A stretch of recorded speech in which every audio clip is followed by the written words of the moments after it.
राष्ट्रीय निरापत्ता तथा देशर गोपन तथ्यगुड़िकर सुरक्षा दिगरे केंद्र सरकार कौनसी रिस्क नवाकू चाहती नहीं। एथिपाई देश में मेड इन चाइना सर्विलांस उपकरण व्यवहार उपरे लागिबाकू जाउछि कटकणा। खूब शीघ्र ए दिगरे कार्यकारी हेबो नुआ नीति। चाइनीज सर्विलांस कैमेरा तथा अन्यान्य उपकरण माध्यम रे चीन देश में गुप्तचर कार्यकलाप करने आशंका रही।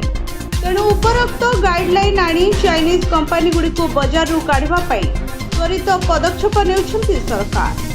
निकटरे लेबानन ने पेजार विस्फोरण पर भारत पक्षरु सतर्कता अवलंबन करा जायछि।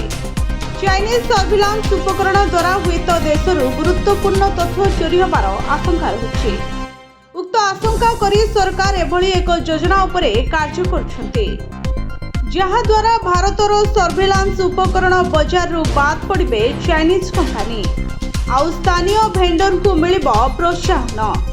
फेज्र माध्यम जदि विस्फोरण हो पारुछि तेबे चाइना निर्मित सर्विलांस उपकरण देशर सुरक्षा क्षेत्र में समस्या आनिबार आशंका करुछंती सरकार। एकाधिक सूत्ररू जଣା पड़िछि जे सर्विलांस बजार रे स्थानीय भेंडर को समर्थन रे नियमावली आनिबा पई प्रस्तुत होउछंती केंद्र सरकार। पेज्र विस्फोरण को दृष्टि रखी केंद्र सरकार संवेदनशील उपकरण एवं पार्ट्स गुड़िकर उत्स उपरे यथेष्ट ध्यान देउथबा शिल्प सूत्ररू जଣା पड़िछि। Bureau report SGTV Odia.